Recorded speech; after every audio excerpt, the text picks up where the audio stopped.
But in 2001, suddenly the media paid some interest, because then something appeared that was almost impossible to overlook. Right behind me is Britain's largest radio telescope, the Chilbolton Observatory. And here it was that the greatest sensation in the crop circle history was to appear in the fields right in front of the telescope. On the morning of 14th of August 2001, a formation was discovered which was different from any other previously seen. From the ground it looked like a tangled mess, wisps of crop spread around in no system. However, in the evening, with growing shadows, a picture appeared, unmistakably that of a face. That picture represented a whole new technique, a screen technique, the same that's used for printing a picture on paper. 3 days later, the face was joined by something that looked like a data strip. Rows of counters made out of standing and flattened crop. But soon an astonishing similarity is discovered. In 1974, the astronomer Carl Sagan composed a message that NASA sent into space from the Arecibo telescope in Puerto Rico. Binary figures which constituted a graphic code presenting key factors about humans and the planet we live on. 27 years later, an identical pattern appears in a crop field right in front of a similar radio telescope. However, on closer inspection, it seemed to show that the code contained some fundamental differences. Sagan's message explained our calculation system, the dominant chemical substances within the elements that create life on Earth, about our DNA code, humans' height and quantity, and that we live on the third planet in our solar system, and lastly, a sketch of our radio telescope.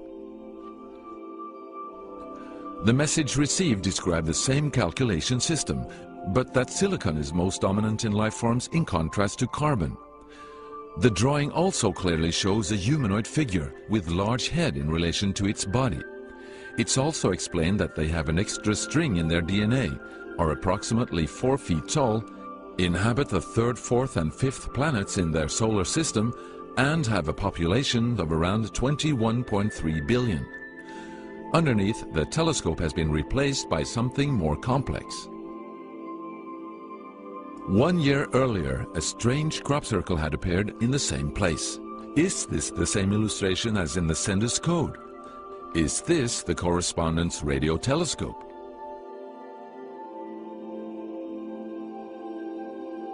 If this is not an extremely clever and well-calculated joke conducted by humans, is it a serious response from an alien civilization? The Chilbolton crop formations really gave new life to the speculations of who is behind this. Is it aliens? Where do they come from? And what is their purpose of this type of communication? The following year, very nearly on the same day, a new picture appears that gives new force to the alien theory, this time in Crabwood, near the town of Winchester in Hampshire. Once again we see a face, but this time there is an unmistakable resemblance to something extraterrestrial.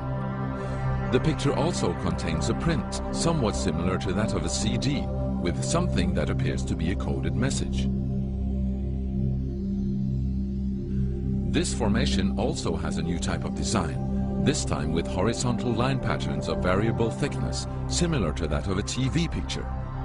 The message on the disc is similar to a spiral band built up of many boxes. But data expert Paul Weige manages to decipher the message. And I had to enlarge the disc quite substantially on the computer and run some image analysis over it to make it clear so that I could see what was a standing tuft and what was flattened. And while I was doing this, I noticed that every so often there was almost a mistake in the diagram. It was like there was a tuft, where the little square tuft, it had done sort of half size. I thought that was a bit odd, and it seemed fairly regular. I was going round, and I sort of counted up, and it was sort of literally every sort of 8 bytes or whatever. And I thought, oh, 8 bytes, and yeah, from computer side, is obviously some sort of binary code. So then I did the straightforward thing. I just converted it into ASCII, which is the standard sort of computer language that you encode the alphabet in. And of course I then started to get words forming out, and I thought, you know, getting somewhere here. So I then did the whole thing for the whole lot, and got this message. The message is in English and reads as follows: Beware the bearers of false gifts and their broken promises. Much pain, but still time. There is good out there. We oppose deception. Conduit closing. Many have been surprised by this message. Are there aliens with such faces that we should be aware of? Or is this a picture of the sender? Does this indicate the start of actual close contact with neighbors in the universe? My own, and this is only a hypothesis, belief about this, is that there's an effort of the extraterrestrials are gradually trying to communicate with us. A very slow process, giving us a lot of time to digest the fact that we may not be alone here.